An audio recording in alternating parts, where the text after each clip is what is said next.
नमस्कार मैत्रिणींनो, आज आपण सांबार बनवणार आहोत मसूरच्या डाळीमध्ये। इथे मी मसूरची डाळ भिजत घातली होती कारण आपल्याला गाळ करून घ्यायची आहे। त्यासाठी इथे 2 मोठे चिरून कांदे घेतलेले आहेत, टोमॅटो घेतलेले आहेत, 2-3 लसणाच्या कांडे, 1 अख्खी कांडी घेतलेली आहे कारण सांबारात लसूण खूप छान लागतो आणि कढीपत्ता पण भरपूर घेतलेला आहे।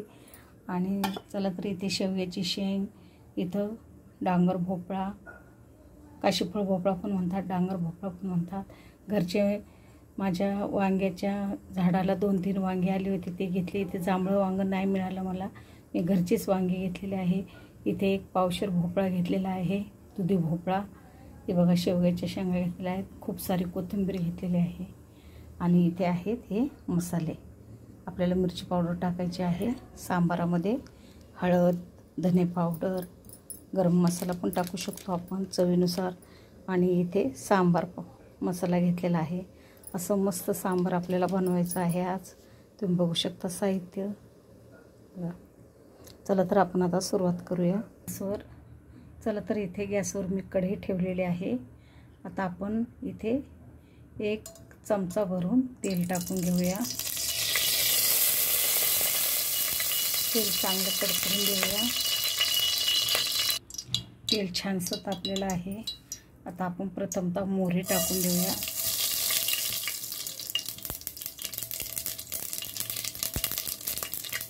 मोहरी चांगली तापते, जिरे टाकून देऊया, कढीपत्ता टाकून देऊया आणि लसूण टाकून देऊया।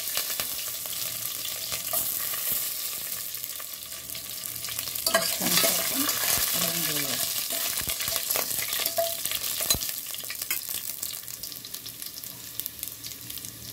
छानसा परतत आलेला आहे लसूण। लगेचच आपण कांदा टाकून देऊया। कांदा पण छानसा आपल्याला परतून घ्यायचा आहे। कांदा पण छानसा परतत आलेला आहे। आता आपण टोमॅटो टाकून देऊया।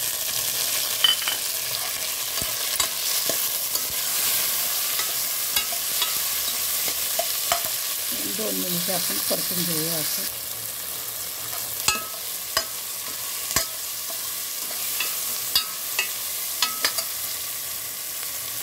चला तर आता आपण हळद टाकून देऊया, लाल तिखट टाकून देऊया, थोडासा घरचा मसाला टाकून देऊया, धने पावडर टाकून देऊया, थोडा गरम मसाला टाकून देऊया।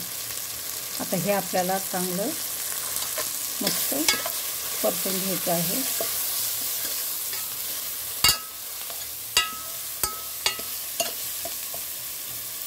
परतून घेतल्याच्या नंतर आपल्याला इथं काशीफळ भोपळा टाकून द्यायचा आहे। त्याच्यानंतर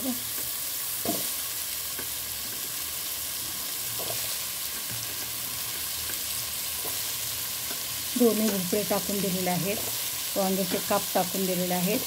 सगळ्यात शेवटी आपल्याला शेवग्याची शेंग टाकून द्यायची आहे।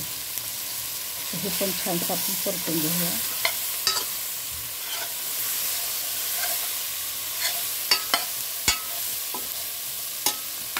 याच्यामध्ये आपण आता लगेचच डाळ टाकून देणार आहोत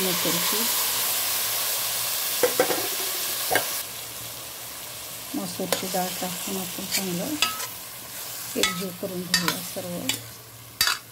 असं भन्नाट सांबार बनवणार आहे मी, तुम्ही बघू शकता।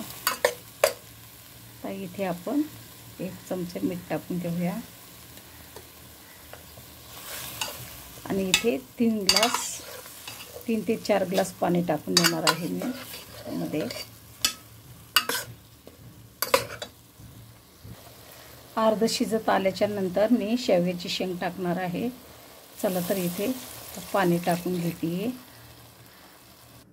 चला तर पाणी टाकून दिलेलं आहे। जेव्हा याला उकळी येईल तेव्हा सांबार पावडर सोडणार आहे त्यामध्ये आणि शेवग्याची शेंग। चला तर आता आपण झाकण ठेवून देऊया। मस्त आपल्याला सांबार बनवायचा आहे।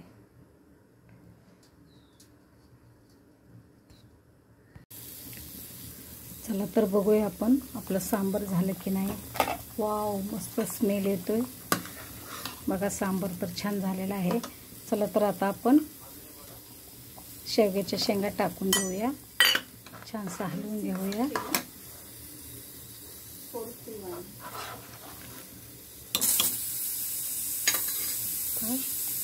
पुन्हा झाकण ठेवून 5 मिनिटे वाफ देऊया. चला तर बघूया आपल्या शेंगा शिजल्यात की नाही.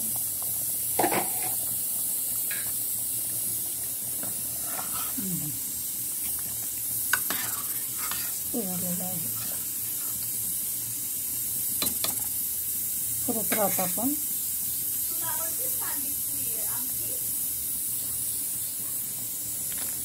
हा.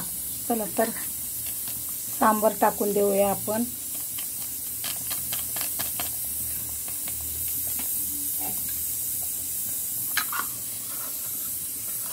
मस्त अजून 5 मिनिटे ठेवूया.